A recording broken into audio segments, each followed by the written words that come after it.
yamaze kuhasesekara nkuko muyibona ariko ntihasesekaye ubunyene tumaranye iyi ndwi yose turi kumwe kandi turashima ukuntu abene gihugu b'Ibujumbura nubwo twagiye hariya kure ofo ariko bakomeje kubaza Nduvakoma ahantu yashize ibintu kuko bamaze iminsi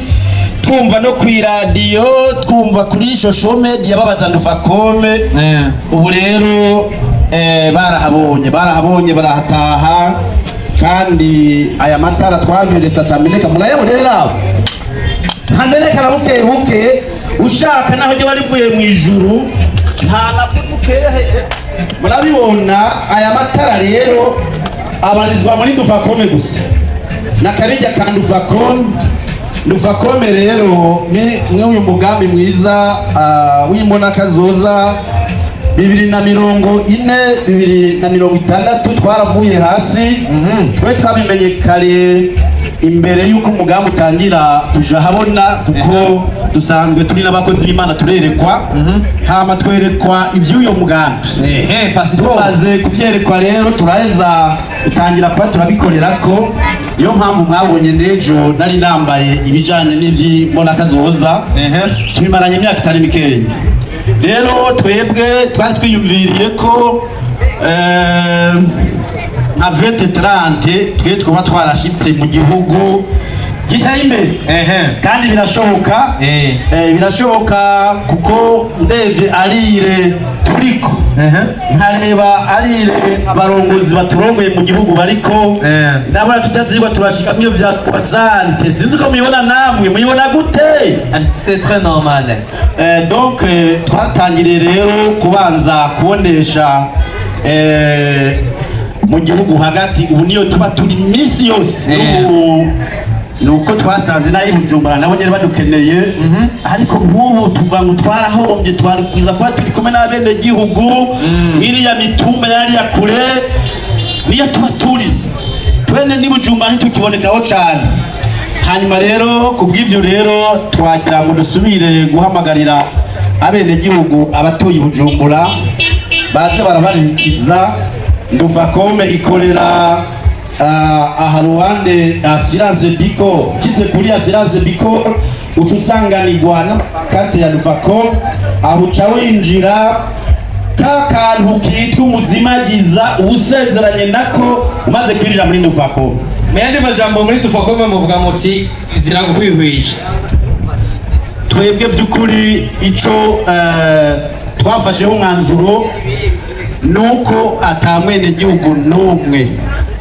agendera mu mwijima ivyo guhwihisha ntibishoboka iwacu niyo mpamvu twebwe n'abari kure turabaririkiza tugashikayo twamara gushikayo tukabaza amikoro yabo abo dusanze afise amikoro make abo tukabakiriza abo dusanze uburyo babuziga kuburonka mu mezi ari imbere abo tukabakiriza nabo dusanze rimwe na rimwe kumbure bitakunda hari abo duheza tukaraba uko bubatse uko bameze nabo nyine tukabakiriza bibayabaye atana amahera badusaba turigo turabasaba kuko mu byo dukora harimo no kugenda turafasha abene gihugu batishoboye kugira ngo kumbure nabo ntibasigare umuzimagiza ngo nukubera nabo batagize umugisha wo gutunga amafaranga uti rero muyandi majambo muri Nduvakome abantu wanyu ba Nduvakome begere BBC barashobora kwitorera amakiti solaire canke ibindi bikoresho kanaka mu gihe baba begere BBC canke indi bank kanaka gakona sanori yakibati tubwire tugitangira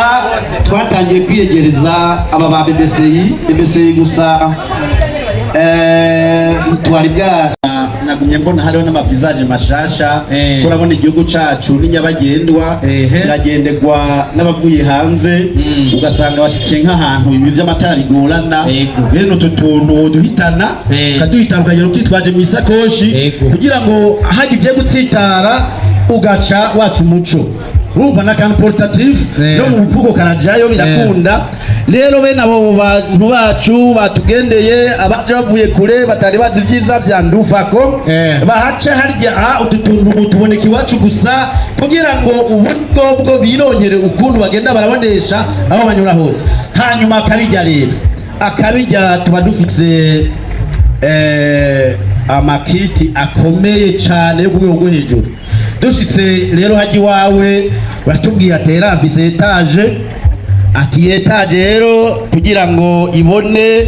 birasaba ibinabirya twece tukubwira twereke gusa turavizita amashambure ufise amakoridoro ufise amadushe toilette ufise ubwo nyene tuva tukubera igisubizo nibisaba ko ufise amafaranga aho hafi ariko tuva ngaho iyo etage tuyakije.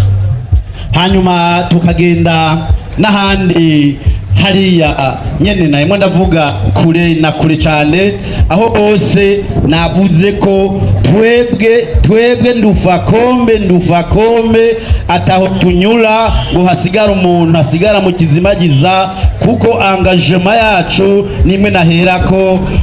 umwitwariko wacu numwe naherako nuko igihugu cacu gitera imbere byihuse cyane tutararinda no muri 60. Urakoze cyane gose.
Dico Entertainment.